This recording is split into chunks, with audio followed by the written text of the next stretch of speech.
Hey everyone, I'm Samurai Sam. Today's episode is about Game Boy. We're going to look at all my Game Boy games, not Game Boy Color. We're just going to do original black and white Game Boy, and we're going to try and get through this in one episode, so let's get right to it. Let's start with the box games this time. Let's start with Cat Trap. This is a puzzle game. Puzzle games were kind of Game Boy's bread and butter back then. It's actually kind of an action-ish puzzle game. I haven't played it a lot, but I know it's very cool, considered one of the best puzzle games on Game Boy. And like you move around blocks and stuff, you control like a character that moves around on the screen, and you have to like move stuff around and save your girlfriend, I guess. Seems like a really cool game. I haven't played it a lot yet.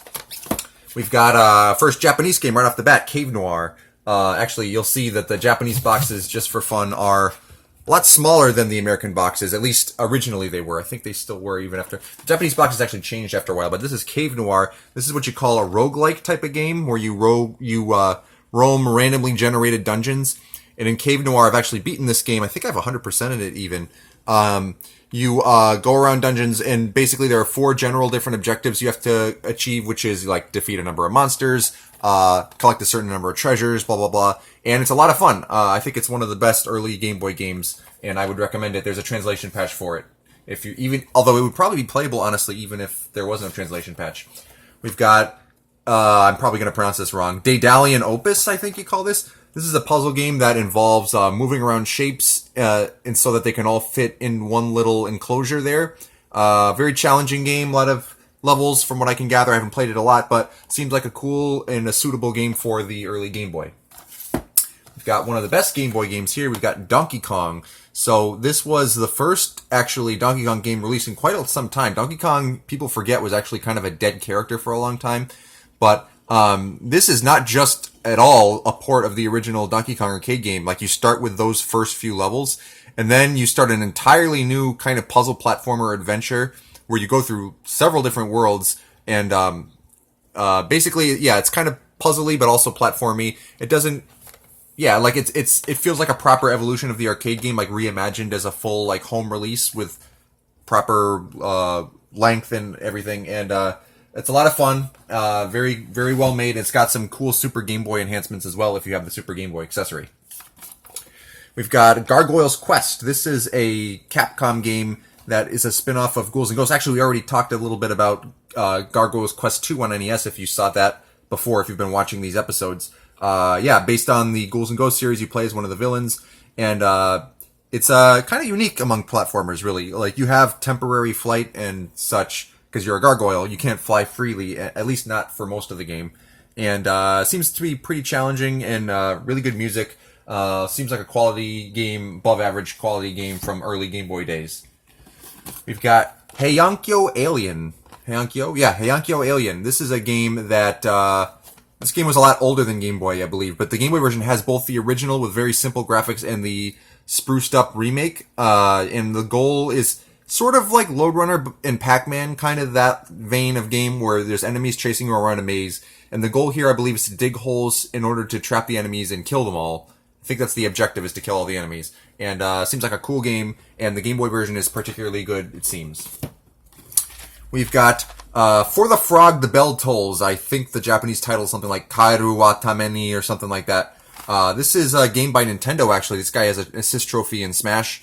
He also makes a cameo in Link's Awakening. It actually resembles Link's Awakening a lot. It has some of the same people that worked on it. I haven't really played this game much myself, but I think it's kind of somewhere in between Zelda and an RPG. It seems like a pretty cool game. I don't really have too much to say about it, other than it is intriguing. It does have a fan translation, so language barrier isn't too much of a problem. We have Lock and Chase. Now, Lock and Chase is a game that's very Pac-Man-ish, and it was on a lot of different systems before Game Boy, but the Game Boy version in particular is possibly the best version of the game, because they added like spruced up graphics and levels and such that's much better than what was seen before this one. So this game is also dirt cheap, very much worth checking out if you want to build your Game Boy library. Even complete, it's really cheap.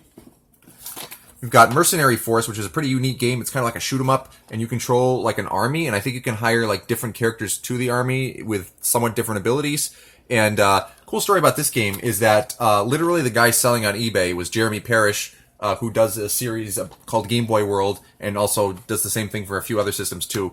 And basically, I had never heard of this game. I saw his account selling some of his box Game Boy games on eBay that he was using for his show, and I actually watched his video on this game when I saw the auction for this game because I never heard of the game, and he sold me on the game based on his YouTube video, which was kind of hilarious. And now I have his copy of the game that he used for his Game Boy World. So I think that's just a really cool story. We've got Mold Mania, which is another one of the best original Game Boy games. This is one of the least known Shigeru Miyamoto games, I guess you could say. Kind of action puzzle. It involves digging, like you control a mole and you can like dig in the ground. When you dig underground, there's like a completely different set of pathways, and they kind of correspond to what's above you. And so you have to like move properly up and down, underground and overground, I guess you could say. And try to make it to, I think you just make it to the end of each stage. I don't think it's more complicated than that. I played this game a little bit, but not too much. It's definitely a quality game, one of the best original Game Boy games. We have Picross 2. I actually don't have Picross 1. I don't really think it's that much worth picking up. But Picross 2 is pretty good. Japan only release, unfortunately, but you don't really need to know Japanese to play this one, although I think there is a translation patch. Yeah, it's Picross. If you've ever... We're going to see a few Picross games in these series of videos. But Picross basically are... It's logic puzzles where you have like numbers that indicate how many squares are and how they're spaced out, and you kind of have to figure out how to carve out a picture using the clues that you have. And this is a very good version of it. Probably the best version on the original Game Boy. And now we're at the big boys. We've got Pokemon Red. And we've got also got Pokemon Yellow right here. And I have... We'll get to more Pokemon games when we get to the loose cartridges. But yeah, Pokemon... I was the perfect age to get into Pokemon when it was huge and when it was brand new. And boy, I went crazy for Pokemon. It was the reason I wanted a Game Boy originally, of course. Pokemon Yellow was my first ever Game Boy game. This is not the original box that I had, although my original cartridge is in there. I think the save battery might be dead, though. Yeah, I mean, I played the Pokemon games to death. Absolutely loved them. I mean, what more needs to be said about Pokemon? I mean, you know how great they are. They're so good. I don't really need to waste your time talking things you already said. You've already heard, I should say. But yeah, like I'm trying to think of like just if there's any personal stories. Probably not really. Like it took me a while to actually get my own Pokemon games. Before then I could only like play when my friends would let me play their games. So I was super excited that one day I walked up into my bed and Pokemon Yellow was sitting there with a Game Boy Color. So excited. We have Super Mario Land, one of the original Game Boy games. This was very different from the console Mario games. The controls feel very different. It's one of the few Mario games that doesn't have the traditional Starman music when you get invincibility. Very different like levels and enemies for the most part than other Mario games. But it's still pretty fun. Fun game. I like the music and the different levels and such. Main problem with this one is that it's just really short. Like you can beat this probably in less than an hour, like maybe even your first try if you're good at Mario games. But it is definitely a quality game that belongs in your Game Boy library. Then we have Super Mario Land 2, the 6 Golden Coins. This is the sequel, obviously, to the first one, but it's very different. Like, the graphics are different. You actually have a world map where you can go around and pick which level you want rather than having a linear progression. And completely different music and everything. It just feels like a very different game than the first one. It's still quite distinct from the console Mario games, and this one is definitely better than the original Super Mario Land. Still not the same level as the console Mario games, but still a classic worth having in your Game Boy collection. We have Super Mario Land 3, Wario Land. And Wario Land takes a much different approach than the other Mario Land games, despite also being a platformer. And Wario controls quite differently. Like, you have a charge attack, which Mario doesn't have, obviously. And there's a real goal here. There's a real emphasis here on collecting money and treasure. And you have, like, a good ending you can get if you collect enough treasure in the game. And definitely one of the best original Game Boy games. I keep saying things like that, but I mean, it's true. That's why I have them boxed. I like to have the best games boxed generally in my collection. I don't know if you've noticed that by now. And then the last box game I have here is Wario Blast featuring Bomberman. This was originally just straight up a Bomberman game in Japan, but they decided to add Wario to it for the international release.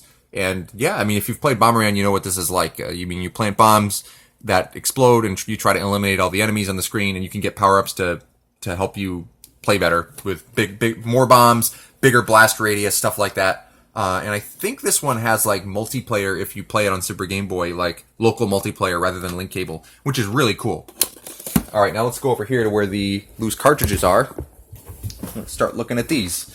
We have Alleyway. This is a very early Game Boy game, kind of breakout Arkanoid-ish. I can't say too much about it, but oh, look at there on the front. You see Mario piloting the ship. That's kind of cool. We have, I should probably just keep this out because these Game Boy games are like in a drawer, as you can see, so it can be a little annoying getting them out sometimes. Bomberman GB. This is another Bomberman game that's in the same series as Wario Blast, I think. Yeah, it's Bomberman. I don't have too much else to say about that at this point because I haven't played that one enough to like really give a proper, I guess, perspective on it. Bubble Ghost. I think if I remember right, this game involves you play as a ghost and like you're literally like hovering around a bubble and blowing on it to try and get to the end of the stage without popping or something along those lines. I haven't played this one a lot, but it seems like an intriguing little game. I do want to give it a little time at some point. We have here Castlevania 2 Belmont's Revenge. This is does not have anything to do with Simon's Quest, and I do not have the first Game Boy Castlevania because that game is not very good. Actually, I do technically have it, but we'll get to that in the Game Boy Color episode. This is considered to be much, much better than the first Castlevania Game Boy game. I haven't played this one a lot. I do intend to. Maybe I will soon, because I do want to play a Game Boy game at some point this year. But, yeah, if you like Castlevania, that belongs in your Game Boy library for sure. We have Balloon Kid. This is a kind of a little-known, I guess you'd say, sequel or kind of spiritual successor to Balloon Fight on NES. It's very different, though. It's more like you're on an adventure, kind of. It's almost like an expanded balloon trip mode, I guess you could say. You can actually still walk around, I believe, when your balloons are popped. And this game is really hard, I believe, and I don't think there's any password system, which is a little unfortunate, but this is a quality game. And there was actually a color version of this game in Japan only for Game Boy Color, which is pretty cool. We have Battletoads. Now, this is actually not a port of the NES Battletoads. This is an entirely original game. And even though it has the same name in box art, what's really confusing is that there's another Game Boy game called Battletoads in Ragnarok's World, which has different box art and obviously a unique title. But that is actually the port of the NES game, which is super confusing. And it kind of swindled me into buying it instead of this one. But now I have this one. It's Battletoads. I haven't played this one a lot, so I can't give a proper opinion. But, yeah, if you like Battletoads, pick that one up, by all means. Dexterity. I just got this one recently. I think this one involves, like, flipping floor tiles in a way to either defeat enemies or, like, turn them all over in a certain way. I believe it's a top-down perspective, kind of like a couple games we've seen before. I think it's kind of Mendel Palace-ish. But, yeah, I should spend more time with that one. You here have Donkey Kong Land. This is not a port of Donkey Kong Country, but it's kind of a sister title to Donkey Kong Country. Like, it has a lot of the same gameplay elements and very similar graphics. And I think they did a really good job with this. It's obviously not even nearly as good as Donkey Kong Country. Never had any prayer of being as good. But for what it is, it's quite good. Like, if you want a Donkey Kong Country on the go in like 1995, 1996, or whatever year it was back then, this was a pretty solid fix. And I enjoyed my time with this game. It's not very long, as you would expect, but it's good. Then we have Donkey Kong Land 2, which is kind of more the same, only this is a sister title to Donkey Kong Country 2 instead of the first one. And there's also a Donkey Kong Land 3, but I don't have that one yet. I do want it. Now we have Dr. Mario. Now, this actually launched on the same day, I believe, as the NES release. And this is actually a little bit different than the NES one because when you start on the highest level, the viruses can actually stack up higher than they can in the NES version, so it's a little bit harder than the NES version. And I do still like this one. I mean, the NES version is definitely better, but I am happy to have Dr. Mario for Game Boy. I do enjoy it. We have here, there's a little bit of sticker residue that's kind of sticking this game to the one behind it, as you can see. But we have Dragon Warrior Monsters. This is a kind of Pokemon-ish RPG. I forget if this came before or after Pokemon, but obviously it's trying to capitalize on the popularity of that genre. I haven't really played this one yet, and I want to, definitely. So, at some point I will play it and give an opinion, however brief. We have DuckTales 2. This is a port of the NES game, and actually a pretty good port, all things considered. And the NES version of this game is pretty rare and quite expensive. This version is much more common and cheaper. Main reason why I have it. So, yeah, I mean, DuckTales is considered a classic NES game. If you liked it and you don't want to shell out a ton of money for the NES version, that's not a bad version to have. If you like DuckTales 1, you want DuckTales 2, that is. Final Fantasy Adventure. This is actually the first game in the Mana series, which was succeeded by Secret of Mana and then Seiken Densetsu 3. This is an adventure game, as you can imagine, and some RPG elements, of course, and pretty good. I didn't love it as much as some people did. Like, I did beat it, but like it didn't leave a huge impression on me. But I definitely enjoyed my time with it. Good music. It's got a story and some characters, but I'm kind of struggling to remember it. Some people really love this game, but and it's definitely worth it. One of the better Game Boy games, but yeah, I'm just kind of like, it's a good game, not like hugely memorable for me personally. We have Fish Dude, which is one of the most 90s localizations ever. Unfortunately, I don't have the box, which has a hilarious description, but that's really expensive, so I'm never going to have that. Fish Dude from what I played, is a really hard game. It's basically, you control a fish and you're trying to avoid enemies, and I forget if it's like a high score game or if you're trying to like eat a certain number of other fish before the time runs out or something like that. But yeah, I mean, I'm not going to lie. One of the main reasons I have this game is the localization and just that name, Fish Dude. Yeah, very funny. We have, you know what? I shouldn't have shown you Dragon Warrior Monsters, because that was actually a Game Boy Color game, I believe. This is Game Boy Color. Yeah, I mean, I think it was. I'm going to try and avoid those black cartridges because I believe those are actually Game Boy Color. So, I'm just going to leave it in there just because I don't care enough to go back and edit the video.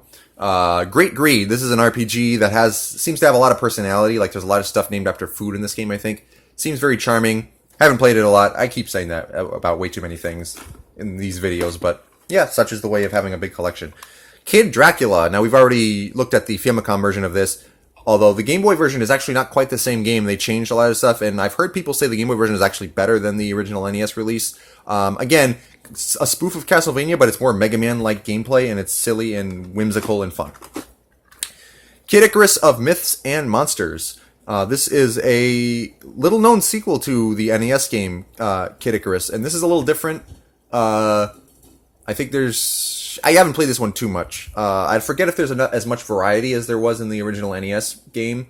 But like, I know that it's not like screen to screen, like kind of Mega Man-ish. It's more like you roam around freely and the screen moves with you. Yeah, at some point I'll have to play that a little more and see how well that one holds up. We have here Kirby Block Ball. Now we're getting into a bunch of Kirby games. This is Arkanoid Kirby.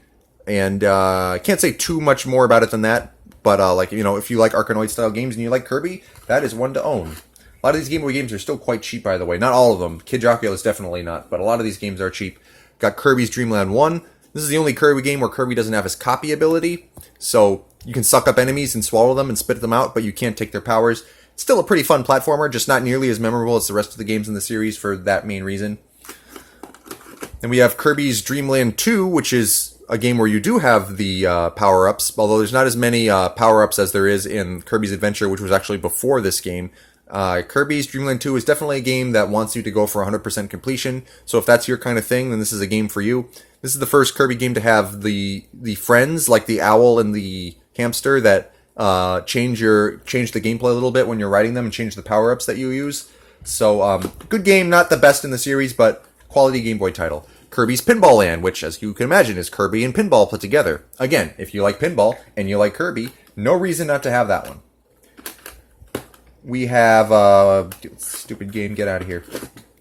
Kirby Star Stacker. This is a puzzle game, and the goal is primarily to link up the different animals that are, like, some of the blocks are just animals, and then a lot of them are star blocks. And if there's two animals with a bunch of star blocks in between them, the star blocks will be cleared as part of the combo, so you can really clear a lot of...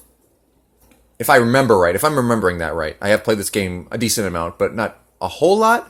But yeah, you can like clear a whole bunch of blocks if you set it up properly and stuff, and it's not the best puzzle game in the world, but it's a solid game, a little different, and again, it's Kirby, so if you like Kirby, like I like Kirby, then it's definitely worth checking out. There's also a Super Nintendo version, which we'll get to, that was only released in Japan.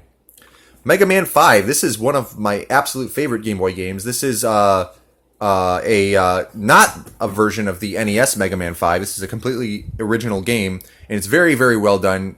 Good gameplay, fair gameplay. Doesn't feel cheap like sometimes Mega Man games can. Just really solid overall. It's got Super Game Boy support too, like with its own border and everything.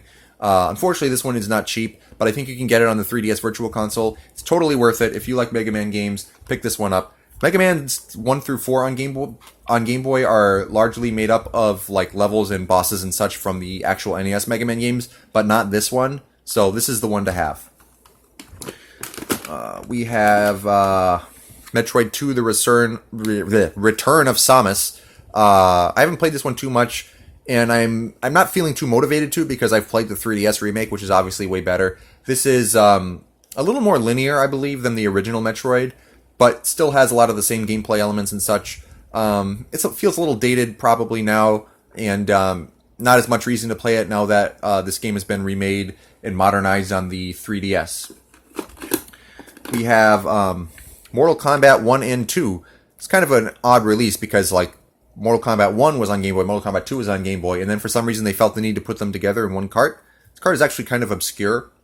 Mortal Kombat 1 on Game Boy is terrible. The controls are awful, and you should never play it. Mortal Kombat 2 is actually pretty decent for a Game Boy title, for a Game Boy fighting game. It controls close enough to the original game. Obviously, it's nowhere near as good. What do you expect? It's on Game Boy, and it doesn't have enough buttons. But yeah, it's like Mortal Kombat 2 actually has adequate responsive controls, and for its time, back in the 90s, if you wanted portable Mortal Kombat, that was not a bad option. We have Nail and Scale, which actually is a pretty nifty title because I think it pretty much describes the gameplay pretty well. I think it involves like shooting nails into walls, and you can like use them to climb up higher and beat the levels and such. And another one I haven't played a whole lot, but seems like a cool game. Glad that I picked it up. I think it's I think it's kind of rarish, but not like really all that sought after, so I didn't have to pay too much for it. Operation C, this is a Game Boy exclusive Contra title, and really, really good. Preserves the core gameplay of Contra and keeps what made Contra good, the quality controls. And unfortunately, you can't play 2-player, but, you know, or can you? Actually, I don't know if this has link cable support or not. I don't think it does. But this is still a very quality Game Boy game. Definitely worth owning. And then we have Pipe Dream. This is another game that was on a lot of different systems. It involves rotating pieces of pipe around. You can pretty much tell from the cover what this game is about. You want to rotate pieces of pipe around in order to solve puzzles and beat the stages and such. Then I've already talked about Pokemon already, but I said already twice. Why did I do that? But anyway, Pokemon Blue, I don't have the box for it, but I have the cart, as you can see. Let me just put these back, and then we got, I got to scroll through some Game Boy Color stuff that I'm not going to be showing right here. Here is, yeah, that's Game Boy Color. All right. Here is Revenge of the Gator. This is a pinball game, early Game Boy title, and a very high-quality pinball Game Boy title at that. Again, if you like pinball and you like Game Boy, no reason not to have that one, and it's nice and cheap, too. We have, did I already look at that one, or is that what is that one? What is this? Okay, we got Roland's Curse 2, which is kind of a Zelda-ish game. Roland's Curse 1 is not that great, but this one is a lot better. And I haven't played this one a whole lot, but man, I keep saying that. I feel, doing these videos is reminding me of just how many games I still have to actually spend the time to play and sit down. It's kind of nice, actually, to know that I have so much still, to look forward to without ever having been buying anything new. We have Tennis, an early Game Boy game. This is not just a straight port by any means of the NES game. Doesn't have a whole lot more content than the NES game, though. It just has redone graphics, and it feels like the gameplay, I think, is a little better. But yeah, solid rendition of Tetris on Game Boy. I'm not sure if it's the best version of Tetris on Game Boy. Tetris, I said. Blech. I'm not sure if it's the best version of tennis, the sport of tennis that you can get on Game Boy, but it's a pretty solid choice. And it has Mario in it, so that's a thing. You don't play as Mario, he's the referee. And speaking of Tetris, here we go. This is the granddaddy of Game Boy. I guess you could sort of say that. Kind of the title that really set Game Boy on fire. Got it off to a big start. Tetris, the pack-in game. And it's a great version of the classic game, the classic Russian game by the guy's name that I would badly pronounce if I tried to say it. Yeah, I mean, I don't need to tell you about Tetris. It's a iconic game, simple, easy to play. Anybody can love it. And this Game Boy version introduced some iconic music that everybody knows. Or actually, I don't know if it's actually original music or if it was folk music of some kind. Because I know the NES version had folk music on it, I believe. But yeah, I mean tennis. I keep mixing up tennis and Tetris. It's so annoying. Tetris on Game Boy is an undisputed classic and one you have to have if you have Game Boy. Tetris Blast, and I think this involves it involves bombs and like blowing up pieces and stuff. Nice little fun twist on the Tetris formula. We have Tetris Plus, and if this is anything like the console Tetris Plus, I believe this involves like you have a guy who's running around like on top of your Tetris blocks, and you have to get him to the bottom by clearing rows without killing him, I think. And again, fun little twist on the Tetris formula.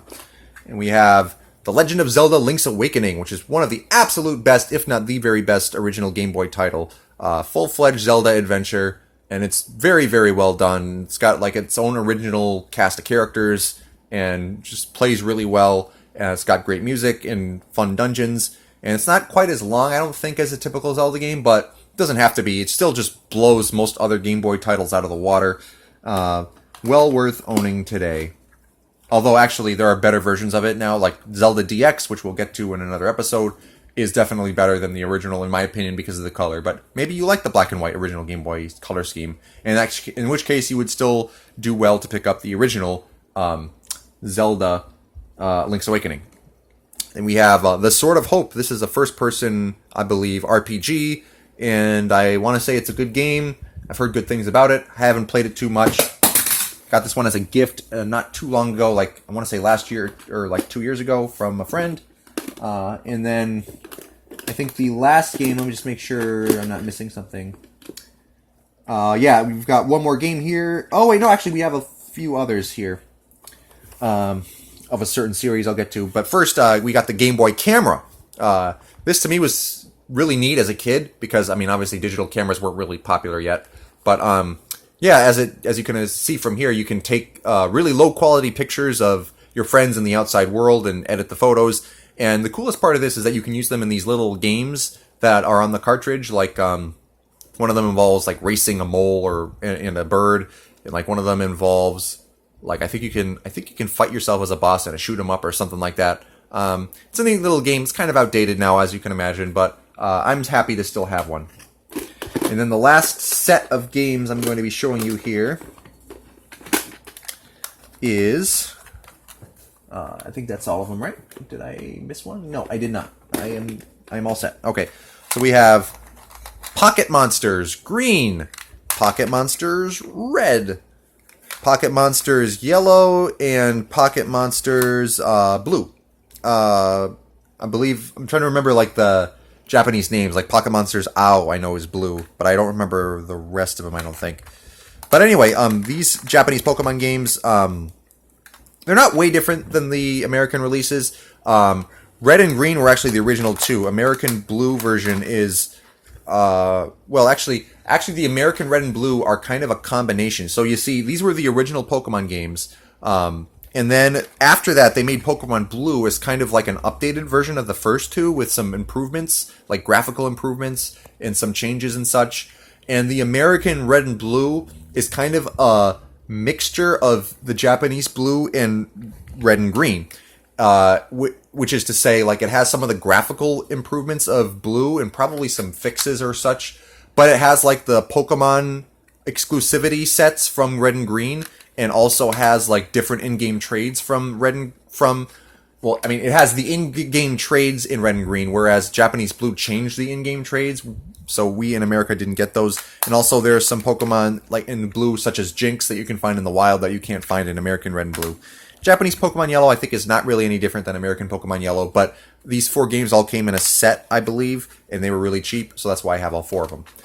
And, yeah, that's going to do it for Game Boy, original Game Boy. Stay tuned, a short episode on Game Gear is coming up next.